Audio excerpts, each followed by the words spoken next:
You don't really get a sense of scale for these projects until you start building them, and then you realize, like, goddamn, that thing is big. Hey everyone, my name's Alex, and behind me we have the start of what's going to be the world's largest 3D belt printer.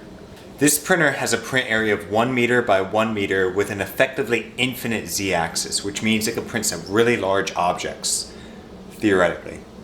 This project is something I've been working on for the past few months, and I'll continue working on the past few months. And the purpose of these videos is to show you all the entire design and build process for a 3D printer of this scale. So you might be asking yourself, why does someone need a belt printer this big? And there's actually a very specific goal this printer was designed for. See, I run the Hypernova Solar Car team, which is the only solar car team in the Washington, D.C. region. And one of the goals that our team has always had is to 3D print our future vehicles. And so this printer is the second in a generation of printers that our team has developed in an effort to make 3D printing of solar cars a reality. Specifically, what we're trying to do is we're trying to 3D print the aeroshells or the body panels of our future solar cars, because traditional solar cars use like expensive, time-consuming carbon fiber composite processes, and those are just messy and annoying and expensive and not as fun as building a 3D printer. I said this is actually the second in a line of 3D printers our team has built. If I take you all downstairs, I can actually show you the first one. So this is actually our first printer. It doesn't look like much, but some of you might recognize the design if you're familiar with large-scale custom 3D printers. This is actually what's called a hanging printer, and this would be mounted to a ceiling, and the extruder would be pulled on a set of cables, and that allows you to print in a very large area, like say in my basement here. So this hanging printer that we ended up developing, we put it in a 216 cubic foot frame, and we actually got some okay prints out of it. But due to various reasons with our school and COVID, we ended up just scrapping this project and moving on to the hang printer project, which I'll show you again back upstairs. And so that's where we're at with the belt printer. The belt printer is the second in our line of 3D printers and the first one that we actually hope to start producing our future vehicles. There's also a bunch of other cool stuff that you could do with a 3D printer like this, obviously.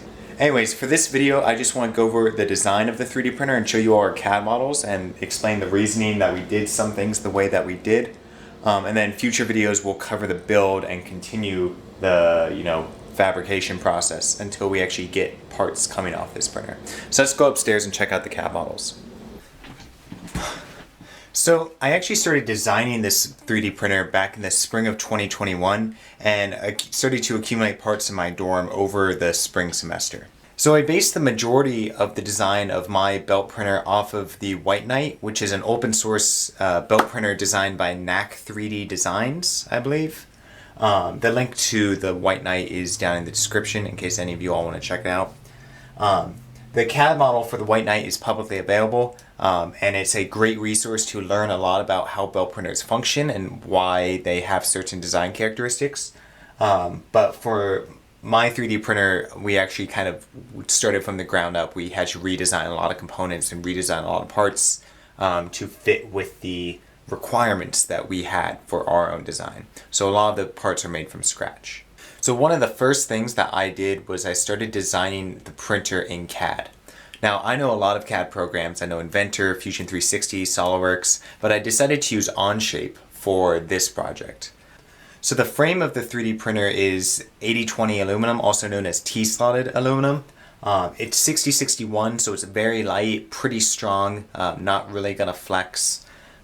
It's good enough for this first build. For future belt printer builds, if we do continue with the belt printer architecture, we will use something that's more stiff. But T-slotted aluminum works great for projects like these because it's very easy to work with. So the printer comes in two main parts. You have the print plane and you have the bed.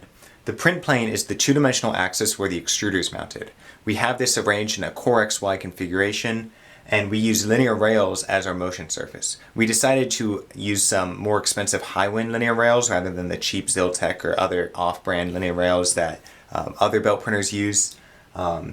These high-quality linear rails are just way better than track rollers or linear bearings or some of the other products on the market, just in terms of reliability and precision. The extruder here is not fully finished yet. It's still going through design iterations. We've had to make a bunch of changes, so I hope to get that done soon. But in terms of the nozzle, we're using the E3D V6 nozzle. We actually have two of them because our printer is a dual extruder.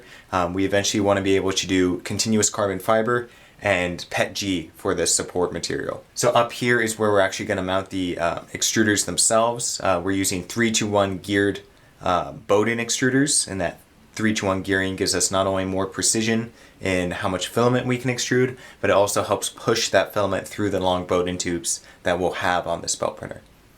So the bed of the printer itself is over 1.5 meters long. It uses a 0.203 millimeter thick stainless steel conveyor belt as the belt surface itself.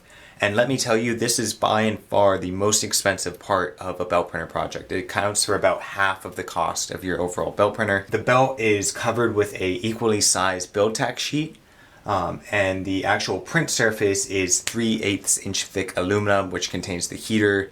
It serves as a structural element, and it serves as a hard base that the printer will actually print onto. So the belt is moved through a series of pulleys, and there is a, I believe, 15-to-1 reduction with a stepper motor that actually pulls the belt forward and moves your Z-axis. Overall, the printer is held together through a series of 3D printed parts. All of these parts are made out of PETG plastic and printed on one of our teammates' modified Creality CR10 3D printers. So there's nothing particularly fancy going on with the electronics. We're running like a 24-volt Meanwell power supply, a Duet 5 mini mainboard. We're using a Raspberry Pi to actually monitor the prints via Octoprint. Standard 1.8 degree stepper motors. I will mention that, as you all could tell from the printer downstairs, this project is not finished yet. It's an active, ongoing thing. So even though I covered the design in this video, a lot of things are going to change over the course of the next few videos in the next few weeks. So as things change, as we make design decisions, we'll let you all know. Other than that, thank you all for watching. Please subscribe if you're interested in seeing more videos in the future, and also please like the video because that lets me know that people actually want to see this progress and see what we're building. Other than that, I will see you all again soon.